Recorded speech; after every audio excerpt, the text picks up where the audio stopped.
Hey, this is Music with Todd Ledbetter, and thank you so much for tuning in today and watching, push and play, and watching my videos. Hey, today we're going to be looking at my top 6 favorite albums of 2004. We're not going to waste any time, so let's get right into it with my number 6 pick. I wanted to start with number 6, and that is from the artist Elliott Smith and his album From a Basement on the Hill. Elliott Smith is a kind of a singer-songwriter, if you're not familiar with them. Very cool. It's a pretty cool album. It's pretty mellow, and it was actually released after his death. Apparently, he had some pretty hardcore drug issues, and from what Wikipedia says, this was his 6th and final album. So it was recorded between 2000 and 2003, and it was released posthumously in the UK and Europe. And then on October 19th, 2004, it was released in the United States. It was originally it was planned as a double album, but it was incomplete because of Smith's death. So Smith's family, they hired a former producer and his ex-girlfriend, who was kind of part of the whole story about his death. Anyways, they kind of sorted through all the songs, and they came up with like 30 songs that were recorded for the albums. And then Elliott's estate sort of had the final say on which tracks to include. So um it's pretty depressing. He suffered from depression and drugs, and a lot of the songs talk about Elliot's lifelong struggle with drugs and depression as well, as you can imagine. His death is officially the cause of it, anyways, is officially unknown. The coroner's report, the remarks on it, it says that some of the aspects of the death look like suicide, and then some look like murder. So I don't know. The official nature of the case and the statement from a close friend, uh, that they state that the death is still under speculation, whatever that means. But there's no further investigation to his death. So that's just what it is. Um, From a Basement on the Hill, it became Smith's highest charting album in the US, and it was praised by critics, with reviewers complimenting the album's attempts to expand Smith's sound, such as incorporating the instrumental passages and also some heavier guitar-based material. So, if you know of Elliott Smith and and you don't know how he died of 2 stab wounds, and they presume it was self-inflicted. The wounds occurred following a heated argument in his Los Angeles home of his girlfriend, and the coroner's determination was that the death was undetermined, and so that's why, do you stab yourself twice or do you get stabbed twice? It's the possibility of homicide is there. So we talked about Smith's battle with heavy drugs and severe depression most of his life. But in his final days, he was sober. He was seeking treatment in Beverly Hills, and even he gave up alcohol and caffeine and red meat and refined sugars and all those things you probably should if you're trying to get well. Uh, he gave up most of his prescribed psychiatric medications on his 34th birthday.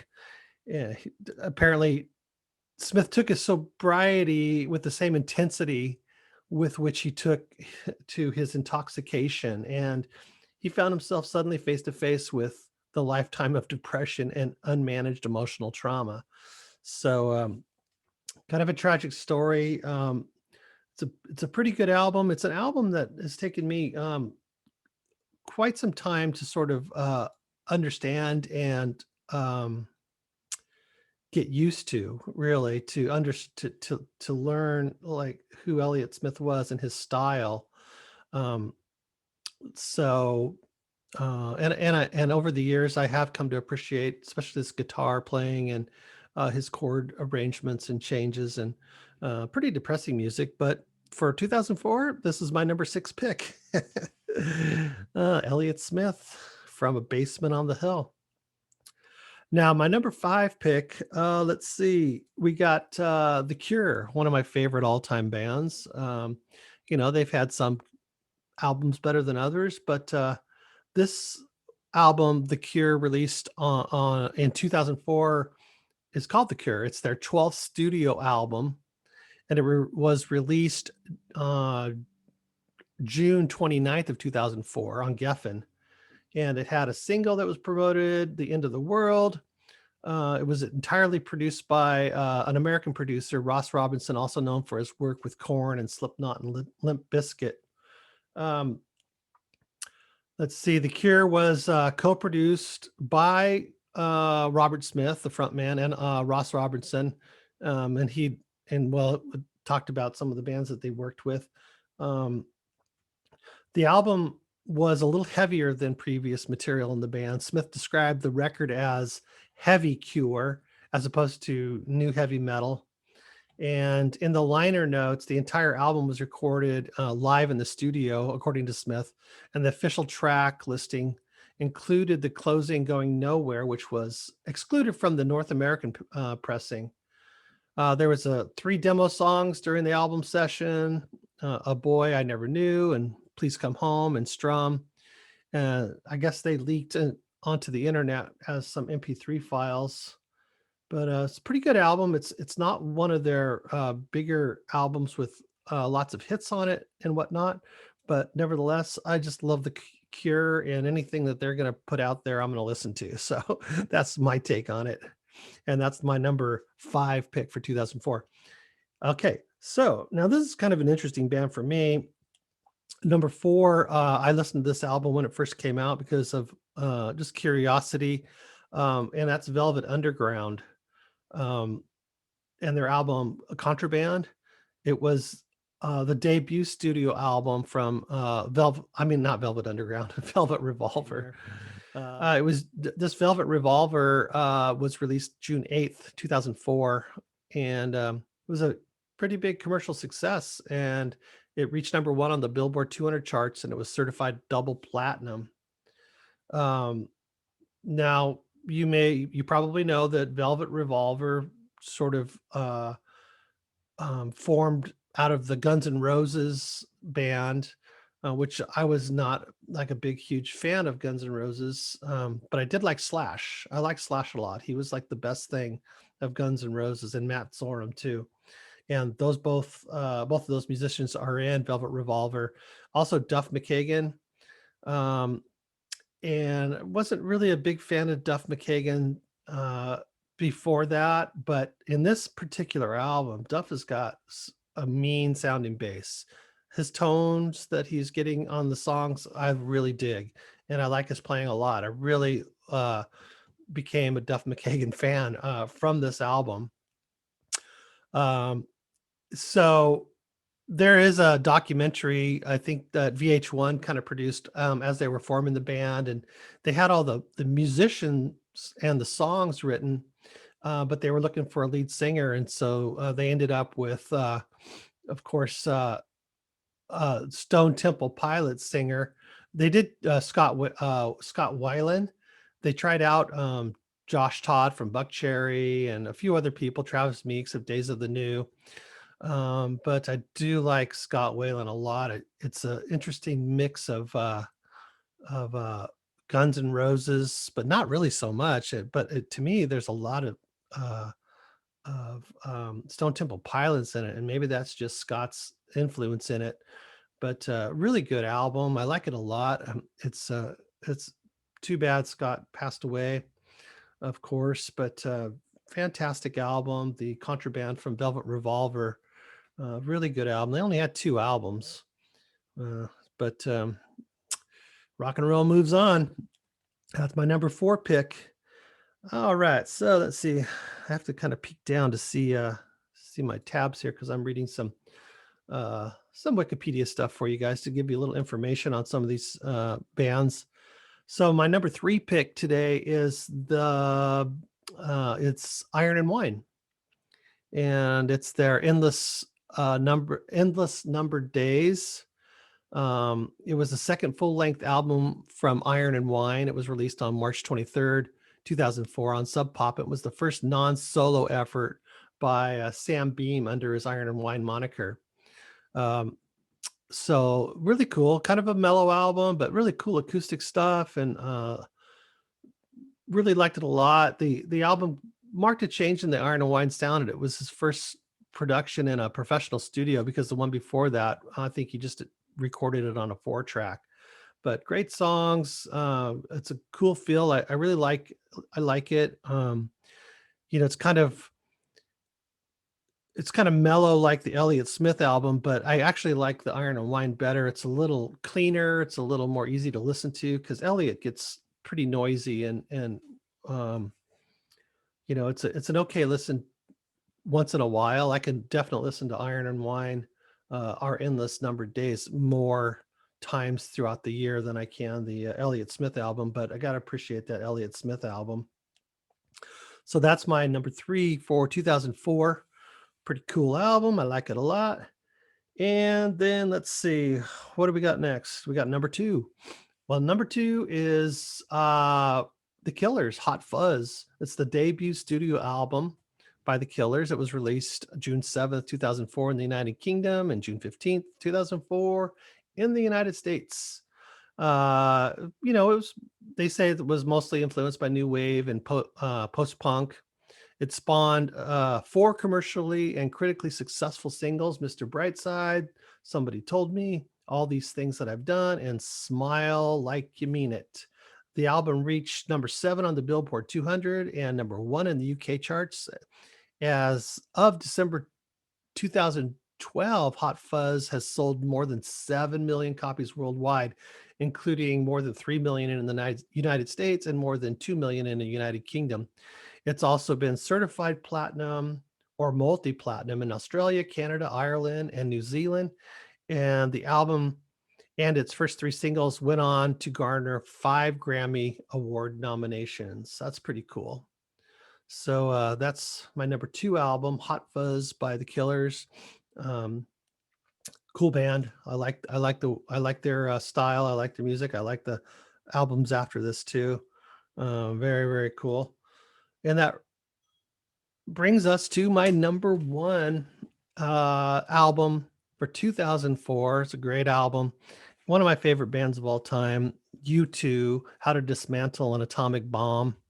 I love this album. It's such a good album. I was so happy to hear it and just hear the songs. And you know, they kind of moved on from some of their 90s experimental stuff with, you know, dance stuff and pop stuff, and you know, they've done a lot of experimenting through their career, but this one, How to Dismantle an Atomic Bomb, it was their 11th studio album, and was released November 22nd, 2004 in the United Kingdom by Island Records.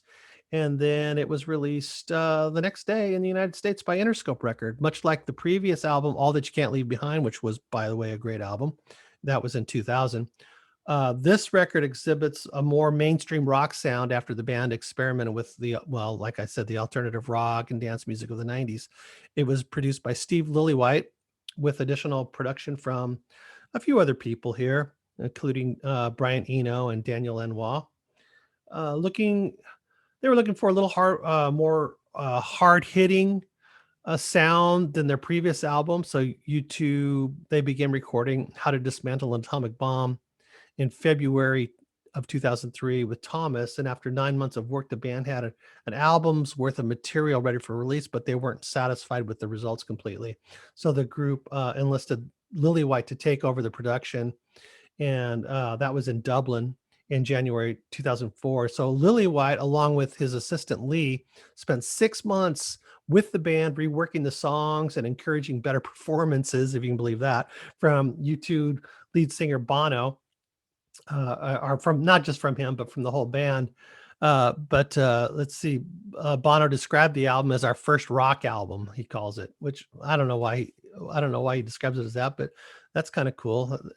Um, he said it took us 20 years or whatever it is, but this is one of our first rock albums. Thematically, the record touches on life, death, love, war, and faith. Um, so that's pretty cool. How to Dismantle an Atomic Bomb received generally positive reviews from critics, and it reached number one in 30 countries, including the U.S., where first week sales was 840,000 copies, nearly doubling the band's previous personal best. The album and its single won 9 Grammys, for which they were nominated. U2 themselves were awarded 8 out of the 9. It also was the fourth highest selling album of 2004 with almost 10 million copies sold. And it yielded several singles such as Vertigo, City of Blinding Lights. Sometimes You Can Make It on Your Own. And the album was included in the Rolling Stones list of 100 best albums. So that's pretty cool, of 2004. It was number 68. Sorry, kind of lost my train of thought there. So it was number 68 out of the top 100. Very, very cool. So that's my. We're going to start with Elliott Smith, the From a Basement on the Hill, and then The Cure, that self-titled The Cure, and Velvet Revolver, Contraband, and Iron and Wine, Our Endless Numbered Days, then The Killer's Hot Fuzz, and then How to Dismantle an Atomic Bomb by U2 is my number one pick for 2004. So if you have your own picks, I'd like to hear what they are. If you like some of these albums, let me know. Comment down below. If you want to put a list of your top 5 or 6, that would be cool too. I'd love to hear it. If you want to help support the channel, there's a few ways you can do it down below in the description. I've got Teespring, where you can get t-shirts that I design. I like this one here. I just got an increase in celery, and on the back it says "Juice is on me." So that's stupid, but I think it's funny. So other things like that. Also, there's a coffee brand down there you can get. Really great Life Boost coffee, delicious. Also, there's Venmo and PayPal. And if you don't want to do any of that, just do me a favor and share this video, because that's really one of the best ways that you can help me out with my channel and help it grow and get some attention in the YouTube algorithm. So click subscribe if you haven't subscribed already. Like the video. That really helps a lot to push it out to more people so they see it and gets recommended to other people that might be interested in similar content about music. And click the notification bell so you're notified when I release my next video. So thanks again. And once again, this is Music with Todd Ledbetter. I appreciate you guys watching and subscribing and participating in this little project of music. I love talking about music, and I hope you do too. And we'll see you guys next time. Thank you so much. Bye-bye.